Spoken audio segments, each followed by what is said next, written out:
Hello everyone, welcome back to Poetry Surprises, and today I am going to continue the sequence of poems that I wrote for St Clementin, the sequence of poems called Shapeshifter, which was first performed in 2014 and then was re-performed in 2016 and re-performed in 2018. They kept on asking me back, so they must have actually quite liked them. Today, we've moved from the windmill, if you remember, that great aerial view of the town that I described, and we've moved down towards Frog Pond. Now, in fact, I'm going to do two poems today because both of these are a little bit shorter.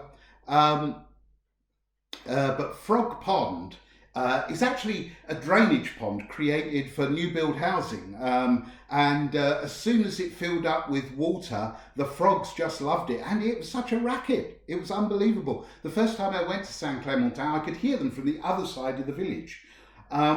So I wanted to create something a little bit comical, if you like, but also wondrous.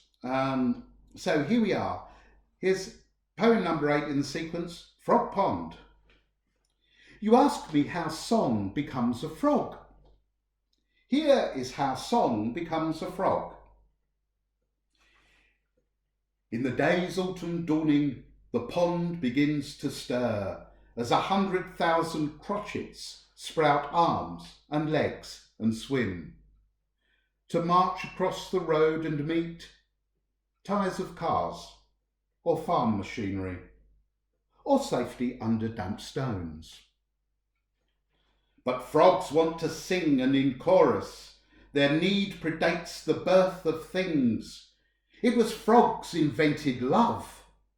Each spring they march under the tyres of cars, or farm machinery, back to the pond where they were spawned, and they sing, sing, sing.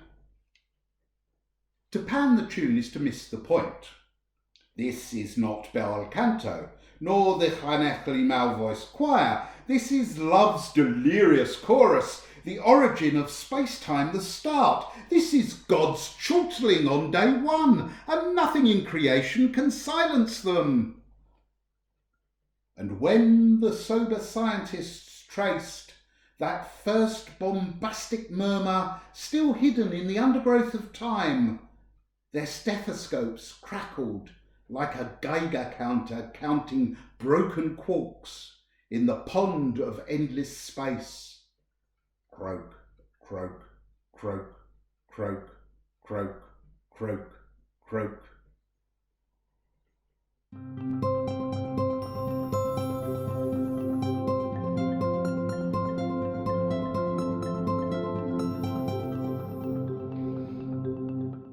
And from Frog Pond we walked down the road to the Lavoir. The Lavoir is where people used to do their washing. No washing machines, obviously, in bygone days, and each town had a little covered area that gathered water from a nearby stream, and you could go down and wash your clothes. I imagine this is a kind of work song. You know how people used to sing songs to work in rhythm and get work done throughout the day, especially when the task was somewhat repetitive. But I also wanted something fantastic and some phantasmagoria in the process. So this is the Lavoir, and it's women doing the washing. I'm not trying to be sexist, but there probably was women doing the washing in the past at the Lavoir. Poem number 9, the Lavoir. You ask me how women become sunshine. Here's how women become sunshine.